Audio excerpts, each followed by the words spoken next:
नमस्कार मित्रांनो, स्वागत आहे तुमचं एका नव्या व्हिडिओमध्ये. थांबा थांबा थांबा थांबा, जाऊ नका, व्हिडिओ बघून जावा. मित्रांनो, मी तुम्हाला एक असं झाड दाखवणार आहे की ती तब्बल 5 वर्षाचं झाड आहे मित्रांनो, पण त्याला आणखीन लागत नाही मित्रांनो. महत्त्वाचं काय तुम्हाला सांगतो, आता झाला उन्हाळा चालू आणि त्या गोष्टीची अत्यंत आवश्यकता आहे मित्रांनो. तर तुम्हाला दाखवतो मी, त्याला वेळ नाही घालवता लगेचच तर हे बघू शकता मित्रांनो, हे आहे ते झाड. ही झाड आहे मित्रांनो लिंबाचं. आणि उन्हाळा चालू झाला आहे, आता लिंब तर आपल्याला लिंबू सरबत करायला लागणारच आहे इथं, कारण उन्हाळ्यामध्ये लिंबू सरबत पिलेलं चांगलं असतं मित्रांनो. तर ही झाड आहे मित्रांनो, कमीत कमी 5 ते 7 वर्षाचं झाड आहे. पण ह्याला आणखीन एकदाही लिंबू लागले नाहीत मित्रांनो.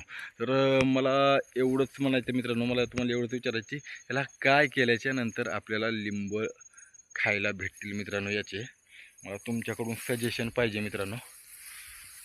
हे बघू शकता तुम्ही. आणि ही जी तुम्हाला दिसायला का मित्रांनो, काही खाली झाड दिसायला काही काही झाड जे आहे का मित्रांनो, ही साधं सुद्धा झाड नाही. ही झाड आहे मित्रांनो, टायफॉईडचं युरियामध्ये जे औषध घालतात का, ही झाड आहे मित्रांनो. जर तुम्हाला कुठं तुमच्या शेतामध्ये वगैरे जर ही झाड दिसलं मित्रांनो, तुम्हाला शेतामध्ये जर कुठं ती झाड दिसलं, शेतामध्ये उगवतंय, कुठं पण उगवतंय, जर शेतामध्ये उगवतंय, कुठं पण उगवतंय, जर तुम्हाला ती झाड दिसलं तर त्याला इग्नोर करू नका मित्रांनो, कारण ती टायफॉईडच्या विड्यामधली टाकायचं औषध असतंय.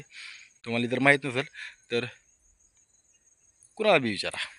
आणि मित्रांनो, प्लीज मला कमेंट करून सांगा की लिंबाला लिंबू लागणार आलेत आपल्या, तर आपण काय केल्याच्या नंतर आपल्याला लिंबाला लिंब लागतील.